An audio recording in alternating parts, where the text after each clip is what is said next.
Hi guys, welcome to Science Crackers. Everybody is fascinating about the monstrous machines, and the aircraft carrier is the perfect example of that. Aircraft carriers defines the power and strength of naval forces in the entire world. They are 200 to 300 meter long in size and even more, and having the ability to carry multiple fighter jets and other aircraft on their upper and below deck. Aircraft carriers is the biggest asset in the battlefield. So today we are going to understand the launching and the landing methods of multiple aircraft from the aircraft carrier. But before that, if you are new on my channel, hit the subscribe button. If you like the video, hit the like button. Share this to your friends and family to learn more scientific facts in very easy way. So let's get started.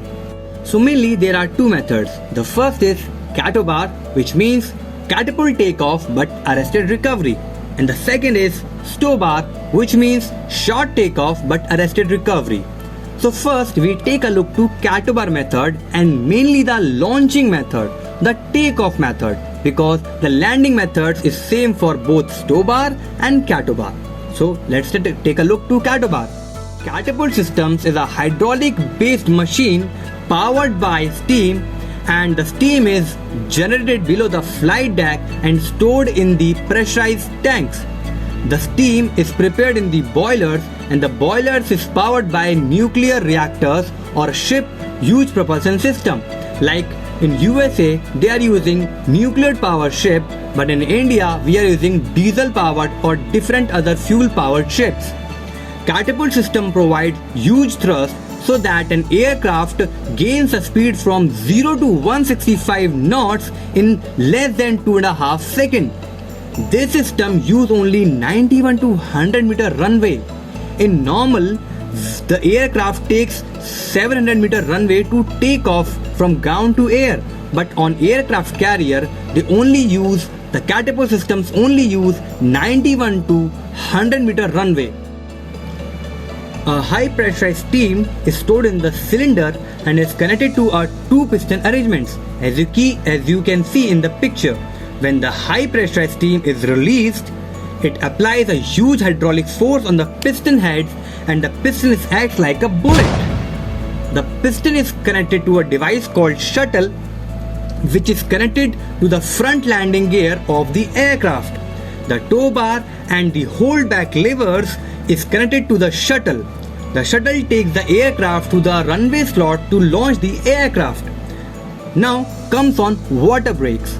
Water brakes is used to stop the shuttle at the end of the runway. So when the shuttle suddenly stops, the tow bar is detached from the shuttle. Water brakes is basically to stop the piston. As shown in the picture, the another end of the piston is aerodynamic in the shape, so that it does not reduce the speed of the aircraft during launch. Otherwise, it will be disastrous for an aircraft and the people on the upper deck. And in the last, when the piston hits the water, it detaches from the aircraft and the aircraft goes in air and the piston just stops in the water. So next we come on JBD, or jet blast deflector, or a blast fence. Is a safety device that redirects the high energy exhaust from a jet engine to prevent the damage and injury to the flight crew and to the upper deck crew. The structure must be strong and enough to withstand the heat and high speed air streams, as well as dust and debris carried out by the turbulent air. Without deflector, jet blast can be dangerous to the people, equipment, vehicles and the other aircraft present on the upper flight deck. Now the second method, STOBAR, short takeoff but arrested recovery. So in this concept we are using a term called sky jump. In aviation, sky jump is a upward curved ramp that allows an aircraft to take off from the shorter runway. So when an aircraft moving from this part to this part. So the ramp and the curve provides a height to an aircraft. So when the aircraft get a good height, it can easily sustain their flight.